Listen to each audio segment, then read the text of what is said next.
Thanks everyone for joining our live Q&A, the first one. The format is a bit different from what we did last year.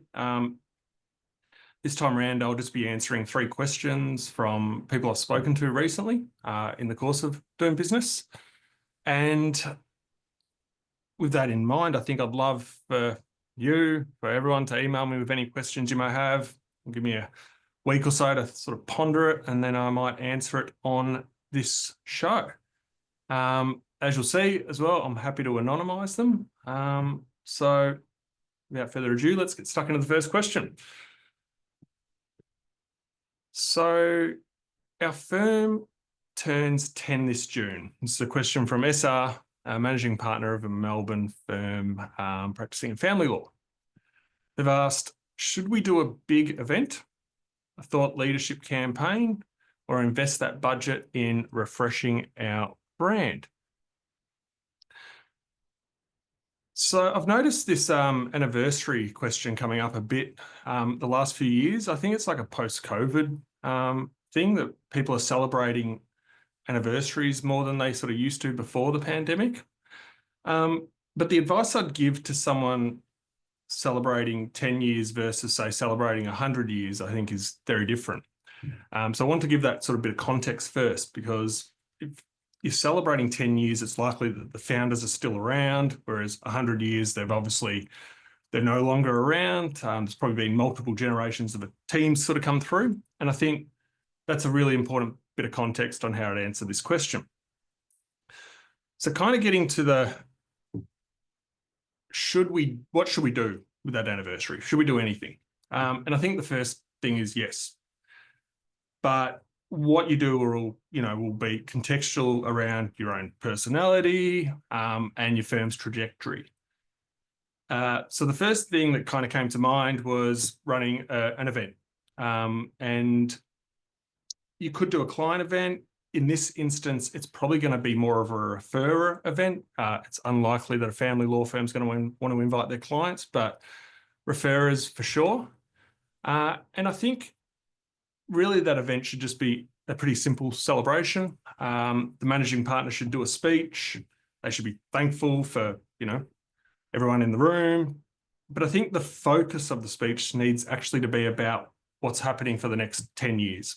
So to SR, I think make sure you can talk to that. I think that kind of speech works really well at the 10-year anniversary mark as well. I think if you did 30 years, you're sort of thinking about, what have I learned in the last 30 years and what's the next 30 years? It's too big, it's too far. But I think 10's a really good sort of sweet spot for that. One of the things you asked is about the rebrand. And I would say the 10-year mark, you're still a reasonably new-ish firm. And I think rebrands are expensive. And it's not so much always the project, but it's all the places that your logo needs to be changed, which can make it kind of expensive. And like, while we do that kind of work, and I always love to do it, it's really thinking about, is that the best use of your money? If you did it on sort of like the cheap when you started the firm, well, then it might make sense to do it in that anniversary, but otherwise I'd probably keep it. Kind of goes to the website as the next sort of step, which is I usually recommend that firms sort of update that every sort of 3 to 7 years or so. So if you haven't updated it since you launched the firm, it probably is due for an update. One of the parts of the question was around thought leadership as well. And I was trying to think about how would you do a thought leadership campaign for your anniversary? And then it got me thinking about the managing partner's speech, and if they were talked about, well, what they've learnt in the last 10 years and what's ahead for the next 10 years.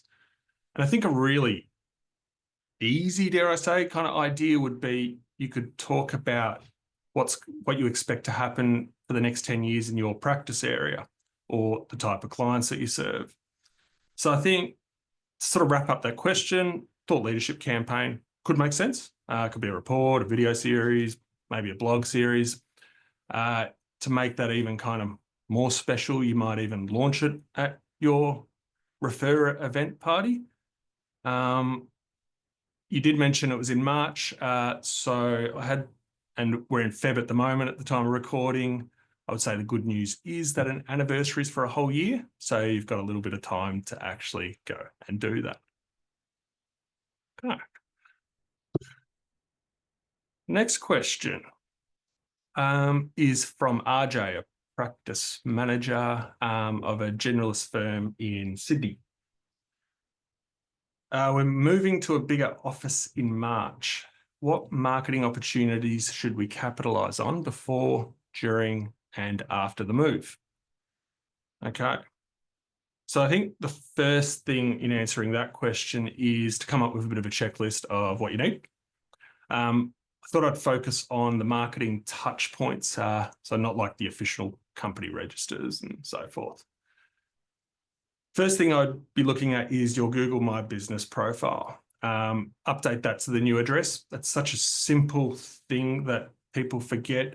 And I've been on the receiving end of this where I've had to type in a law firm's office into Uber, and it takes you to their old address. So I wouldn't be the only one that has suffered that. So make sure you get your Google profile updated. You've got your email signature, you've got invoices, website, business card, social media profiles, and email marketing template would be to wrap up that list. But in terms of capitalizing on an office move as a marketing opportunity, I think it comes down to considering like the context of the move. Like, is it because you're growing, or is it because of a merger, or is it just simply that your lease is up and you need to move? And I think that's going to like frame how you do everything. So you could do an event for an office move. I think they're becoming fewer and far between for that type of thing.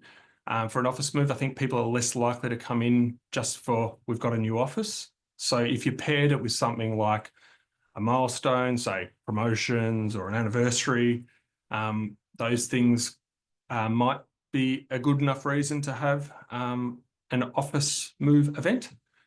You could also post it on social media. If your office is really nice, you might do like a video walkthrough of the office. You could do an email campaign. I think an email campaign for an office move is a really good excuse just to get in front of people and keep it nice and short, and send that from the relationship partner rather than sending it from the firm. Really the goal of sending out the email campaign is just hopefully get a reply from someone, which I think you're more likely to do when it's coming from an individual.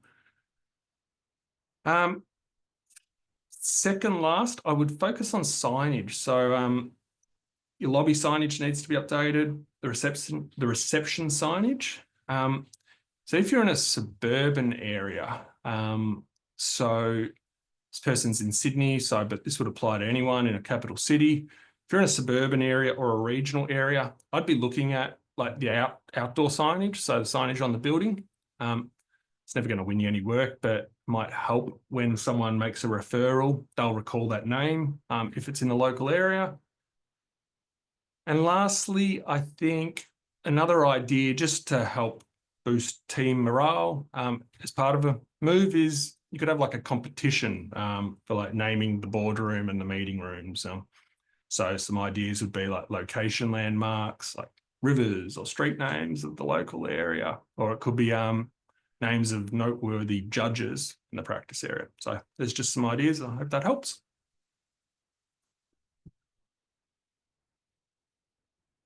The next question is about allocating budget. And this is from AP, who is the partner in charge of marketing at a larger commercial law firm, so about 80 people. And they've asked, we've got our 2025 marketing budget locked in. Should we prioritise updating our website, investing in video content, or doubling down on LinkedIn? Now let's start with the website part of this question. I would ask, is there a pressing reason to update the website? Like, is it outdated? I think there's one question that helps decide if you need a new website or not, and that is, does your website reflect your firm's real life reputation, expertise, and experience? If it does, then I think you don't need to update it. But then if it doesn't, I think the next follow-on question would be, can you just fix it by updating the content? So if the answer to that's no, then you definitely should be focusing your budget on updating the website. It's still the kind of core piece for your firm's reputation online. I wanted to address the other two, but I first wanted to, which was the thought, like the video series or LinkedIn. But I thought I'd address the budget question, or the budget part of that question. And I was reflecting on, like, when I was a head of marketing at firms, about how they budget things. And most law firms will use what's called like a rolling budget. So instead of like planning out a whole year or 6 months, they'll just do it on a quarterly basis, and it'll just get updated as it goes, depending on how the firm's performing. So that'd be the first thing, would be like, don't think about the budget over a whole year. It's too big. I would be thinking about it in much shorter sort of timeframes. But then I was thinking about how much money should you allocate to a marketing budget? And there was a recent study by Macquarie Bank. So they do like a benchmarking study every year. And what they found, I thought, was really interesting, but it was kind of intuitive to me, but it sort of seems counterintuitive when you kind of think about it sort of at face value. And it was that the highest performing firms spend less on marketing and BD than other firms. They actually spend less. You would think it'd be more. The more you spend, the better result you get. For context, a high performing firm for them is defined by a firm that has a 30% or more net profit margin. And that's before partner drawings or salaries. So the highest performing firms spend about 2% of their total revenue on BD and marketing, whereas the sort of other firms spend like 4% on average. That is a bit counterintuitive. And if you sort of dig deeper into the research and, based on experience, it's like, well, what are the high performing firms spending their money on? Or what are they not spending their money on? And I think the obvious ones to me are like things like hospitality events, ads, sponsorships, even like tender responses. They can be all pretty expensive. But the other thing is that they invest in like targeted practice areas. So they're not trying to spend money on every single thing. They'll invest their money on practice areas that are like going somewhere, that have that kind of growth potential.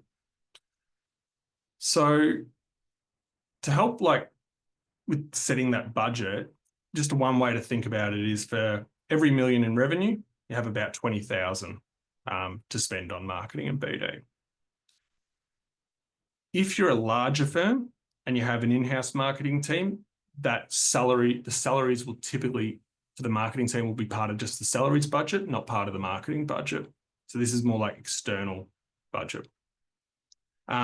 You also wouldn't include like one-off projects in that budget usually. So if you have like a web build that you'd sort of do once every 5 years or 10 years or whatever it might be, you wouldn't probably include that, or you'd kind of apportion it based on the longevity of that website. Okay, so you have an idea of, I guess, the budget you have to work with. And I just, going back to the question, I think, look at, is your budget in line with that? Is it in that sort of 2% mark, or is it higher than that? You mentioned the website, and I think it goes to that question. Does your website reflect your firm's real life reputation, expertise, and experience? If so, great. You don't need to spend it on that. Before you go down the thought leadership type thing, so whether you're doing LinkedIn or video content or whatever it might be, you have to understand, do you have your positioning clear before investing in any sort of content or digital marketing? So at its most simplest form, I think of positioning as who you help, what problems you solve, and you might be sort of looking at how you solve them as a potential one. So for a firm of your size, that was an 80-person firm, you're probably going to be focusing content marketing and digital marketing at like the individual or practice group level, not like the whole firm. So if you're clear on your positioning, who you do, and who it's and what you do and who it's for, then I would say, as long as that's not so broad as like I do commercial law for small or medium-sized businesses, then you're absolutely ready to go into content and digital marketing. And that all assumes you've got your websites all sorted. That's the next step, is invest in content. I would say the thing about investing in LinkedIn is it has a really short lifespan. So you don't want to be spending lots and lots of money on social media posts. They may only last around a week. So if you're going to be spending money on, say, video content, you want to be making sure that gets repurposed across your website and so forth, not just on LinkedIn. I hope that answer helps.